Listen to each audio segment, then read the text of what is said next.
দর্শক তাকে পছন্দ করে না, এক।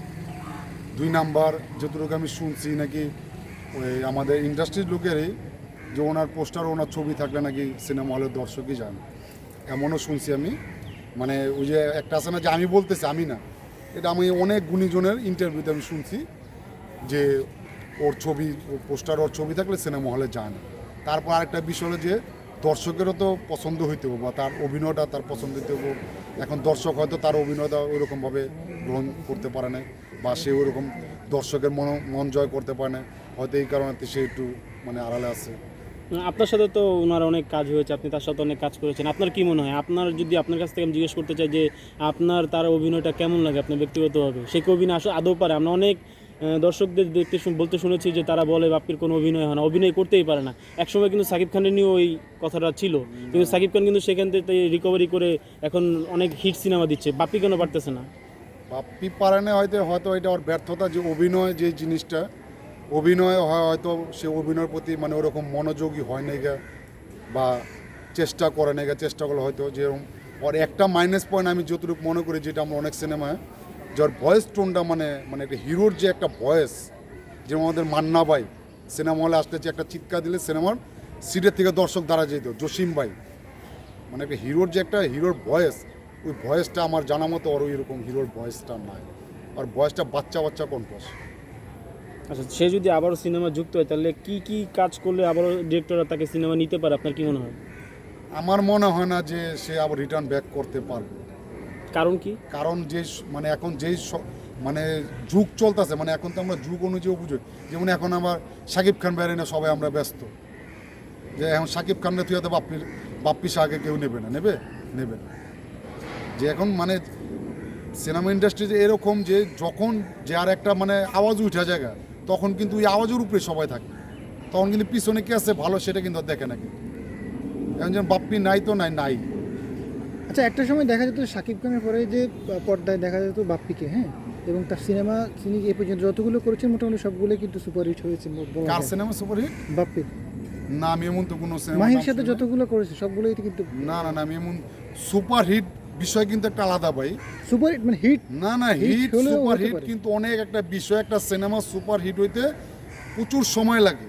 এখন সুপারহিট তো আমাকে তো একটা নাম বলেন আমাকে, আমি দেখি, তাহলে আমি সিনেমাটা আবার দেখবো। মানে অনেকে বলছেন আর কি যে না না না, আমি সুপারহিট কোনো সিনেমা আমি পাইনি তো এই পর্যন্ত। কিন্তু এখন আসলে তাকে নিয়মিত চলচ্চিত্রে দেখা যায় না, এটা কি তার ব্যক্তিগত গাফলতির কারণে নাকি? এটা আমার জানা মতে গাফলতি নাকি, এটা উপরওয়ালা জানে, আর বাপ্পি নিজে জানে যে ও কেন নাই ইন্ডাস্ট্রিতে, সিনেমা নাই কেন, বা সিনেমা ওকে নিচ্ছে না, নাকি ও সিনেমার কাজ করছে না, সেটা একমাত্র ও ভালো বুঝবে। এবং যারা এই বিষয়ে কোনো কথাবার্তা হয়েছে কিনা আপনার সাথে, যে তুমি নিয়মিত হচ্ছ কেন, বা আপনি নিয়মিত হচ্ছেন না কেন, এরকম কোনো? না, এরকম কোনো কথা নেই। যেমন আমি এর আগে আমার একটা ইন্টারভিউ গেছে, আমি তখন ছিলাম, আমি ঈদের পর দিন সকাল কলকাতা গেছি, তো তখন আমাকে হঠাৎ করে বাপ্পি আমাকে ফোন দিল, মানে মোবাইলে ফোন পায় না, নাম্বার বন্ধ, আমার হোয়াটসঅ্যাপে কল দিল, যে তুমি আমাকে এটা কী বললা, আমি আকাশ দিয়ে পড়লাম, তুমি বললা আমি নাকি শুটিংয়ের সময় ডিরেকশন দিই। আমাকে হ্যাঁ, তুমি তো ডিরেকশন দাও, ডিরেকশন তো টুকিটাকি দিচ্ছই, আর ডিরেকশন দেওয়া তো আসলে ঠিক না। কারণ একটা ডিরেক্টর যেইভাবে কাজ করবে সেইভাবে করবে, ওইভাবে করা উচিত। কারণ একটা হিরো হোক, হিরোইন হোক, ভিলেন হোক, একটা ডিরেক্টর কিন্তু চাইবে না যে কাজটা আমার খারাপ হোক, আমি চাইবো কাজটা ভালো হোক। কারণ স্ক্রিনে তো একটা হিরোকেই দেখা যাবে। একটা ফাইট ডিরেক্টর বলেন, একটা ডিরেক্টর বলেন, তারা চায় কিন্তু সবসময় ভালো কিছু করার জন্য, খারাপ কিছু করার জন্য না। আমি ভালো করার জন্যই কিন্তু আমরা অনেক সময় অনেকই করি। যেমন আমার ওস্তাদ আরমান শাহ, উনি তো আর্টিস্টকে দৌড়ে দৌড়ে মারতো, শর্ট পারতো না দেখে। এখনকার আর্টিস্ট তো কই, পায়ের উপরে পা দেওয়া না, ফাইট ডিরেক্টর বয়ে রয়েছে, ডিরেক্টর বসে রয়েছে, দাঁড়ায় রয়েছে, আর এখনকার আর্টিস্টরা দিয়ে পায়ের উপরে পা দেওয়া বয়ে রয়েছে। যেটা একটা বেয়াদব না? এখনকার এই জেনারেশন সব বেয়াদব। তা আমি এই জেনারেশন অসংখ্য ধন্যবাদ একটা হিরোকে আমি জানাবো, সে হলো আমাদের জয় চৌধুরীকে। অসম্ভব একটা ভদ্র ছেলে, এবং সাংগঠনিকও নাম্বার 1 একটা ছেলে। সাংগঠনিক যে মানে কর্মকাণ্ড সে করে, খুবই ভালো কাজ করে। যে আমাদের কিছু দিন আগে মনে শুনছেন ঈদ সালামি দিছে আমাদের মনোহর হোসেন দীপজল ভাই, তা আমি কিন্তু বাংলাদেশে নাই, আমাকে কিন্তু ঠিকই ফোন দিছে জয় চৌধুরী, যে ওস্তাদ যে আপনার সালামিটা তো রয়ে গেল। আমি কী করবো, আমি তো দেশের বাইরে, বা ওস্তাদ তাহলে আমি আপনার বিকাশ করে দিচ্ছি। ও কিন্তু আমাকে বিকাশ করে দিচ্ছে। আর এমনিতে এই জয় চৌধুরী ওরে দেখবেন আপনার কারো কাছ থেকে ওর কোনো বেয়াদবি পাইবেন না। জয় চৌধুরীকে তো দর্শকরা চিনেই না, অনেক দর্শক আছে চিনে না, দর্শকরা চিনে না, মানে সিনেমা নেই। হ্যাঁ, হিট সিনেমা নাই কেন, ওরা অন্তর্জালা তো হিট সিনেমা তো। আহামরি তো দর্শক তাকে চিনে না। আচ্ছা যাক, আমার চিনে না মানে ও সেকেন্ড পেয়ার করে আসছে বেশি, হয়তো মেন ক্যারেক্টারগুলো হয়তো কম করেছে, সেকেন্ড পেয়ার করেছে বেশি, আর হয়তো ওর ফেসটা ওই রকম মানে হিরো হয় না, যে ফেস ভ্যালু যে একটা যে বিষয়টা যে একটা হিরো হয়ে মানে চিনা যায়, ওর হয়তো ফেস ভ্যালুটা হয় না। তবে ও অনেক চেষ্টা করে যে একটু ভালো কিছু করার জন্য, ভালো অভিনয় করার জন্য অনেক চেষ্টা করেছে। কিন্তু সাম্প্রতিক সময় তো সাংবাদিকদের সাথে একটা ঘটনা নিয়ে জয় চৌধুরী সেটা একটা হয়েছে কি, সাংবাদিকদের সাথে যে ঘটনাটা ঘটছে এটা আমি মনে করি একটা দুর্ঘটনা। আমি মনে করি একটা দুর্ঘটনা, আমি কাউকে দোষ দেবো না।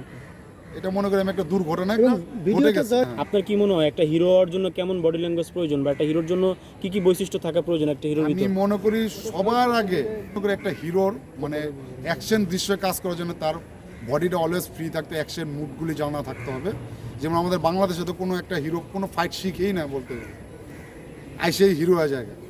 আগের দিনে যে মানে আপনার 2000 বা 90 দশকের ওনারা কিন্তু সব কিছু শিখা সিনেমা আসতো, যে ফাইট শিখতো, অভিনয় শিখতো বা ডান্স শিখতো। এখনকার হিরো কিন্তু কিছুই আশায় শিখতেছে না, শুটিংয়ের সময় শিখতেছে। হ্যাঁ ভাই পারবো, দেখাই দিলে পারবো, আর দেখাই দিলে পারবো, ঘুষা মারতে বললি ডাইনে যায় ভাই লোকে বামে, তো এইভাবে তো হইব না। তাই মনে করি মানে যারা নতুন আসবে, নায়ক হোক, নায়িকা হোক, ভিলেন হোক, আমি মনে করি তাদের প্রশিক্ষণটা নিয়ে আসা অবশ্যই উচিত। এই কারণে উচিত যে আপনি একটা বাজারে যখন পণ্য কেনেন, যেই রানিং পণ্যটা চলতেছে বাজারে, এখন ওই রানিং পণ্যটা অফ করে একটা নতুন পণ্য আপনি মার্কেটে আনছেন। এখন যদি ওই যে পুরাতন পণ্যটার থেকে যদি নতুন পণ্যটা ভালো না হয়, তাহলে কেন আপনাকে নতুন পণ্যটা কিনবে? তো বিষয়টা এরকম হলো যে আপনার নতুন নায়ক নায়িকা যখনই আসতেন, যদি পুরান নায়ক নায়িকাদের থেকে যদি আপনার নতুনটা ভালো কিছু করতে না পারেন, দর্শক আপনাদেরকে কেন নেবে? বাপি কি আপনি যে বৈশিষ্ট্যগুলো বলেছেন এগুলো কি বাপির ভিতরে পেয়েছেন আপনি? আপনি তার সাথে কাজ করেছেন। বাপ্পির ভিতরে কিছুটা পেয়েছি, মানে কিছুটা মানে পুরোপুরি মানে প্রপার না আর কি, মানে কিছুটা পাওয়া গেছে যে ফাইটটা টুকটাক মোটামুটি। কিন্তু আমি এই হিসাবে যে ফাইট ভালো পারে না একটা হিরো, কিন্তু ওর অ্যাক্টিভিটিস মনে হয় যে ও অনেক কিছু করে, সেটা হলো আরএফএন শুধু। আফরিন শুভ কি ফাইট পারেন আপনার কাছে মনে হয়? ফাইট মানে ওই রকম না, মানে একটা আছে না ফাইটার, মানে অনেক ভালো ফাইট ওই রকম না, কিন্তু ওর টেকনিক ভালো জানে। যে আপনি মনে করেন 4-5টা কিক মারতে পারতেছে না, ওই একটা কিক মার, কিন্তু একটা কিকে বুঝাই দিতেছে 4-5টা কিক মেরে দিছে। ওর যে ফেস বা বডি ল্যাঙ্গুয়েজ অ্যাক্টিভিটিসগুলো খুব ভালো। আরফিন শুভ তো আপনার বলিউড যেই সিনেমার নায়কগুলো আছে তাদের মতন বাংলাদেশে বলতে গেলে একটা মাত্র হিরো আছে যার তাদের মতন বডি আছে, সেটা আরফিন শুভ। আপনি কি মনে করেন যে অন্যান্য যারা হিরো আছে তারা এরকম ফিটনেস ঠিক রাখে না কেন? আপনার এটা কি মনে হয়? এটা করে নাকি মানে অনেক সময় দেখা গেল তাদের ফ্যামিলির দিক দিয়ে একটু সমস্যা, অর্থনৈতিক সংকট থাকতে পারে একটা হিরোর, বা তার চলার মতো এরকম ব্যবস্থা নাও থাকতে পারে যে সে জিম করে বা ভালো কিছু খাবে বা আপনি ভালো কিছু পরবে বা কারোর সাথে লেয়াজু রাখবে, তার হয়তো সেই সামর্থ্যটা নাই, এই কারণে হইতেছে না। কিন্তু আপনি কলকাতা দেখেন বা ইন্ডিয়া দেখেন, ওরা সম্পূর্ণ পারদর্শী, সব বিষয়ে পারদর্শী, সব কিছু শিখে আসে। কিন্তু আমাদের বাংলাদেশে দেখেন, আমার বাংলাদেশের রাইতে কইছে এই নায়ক সকালে আসে শুটিং, কারণ নায়ক নিজে প্রডিউসার,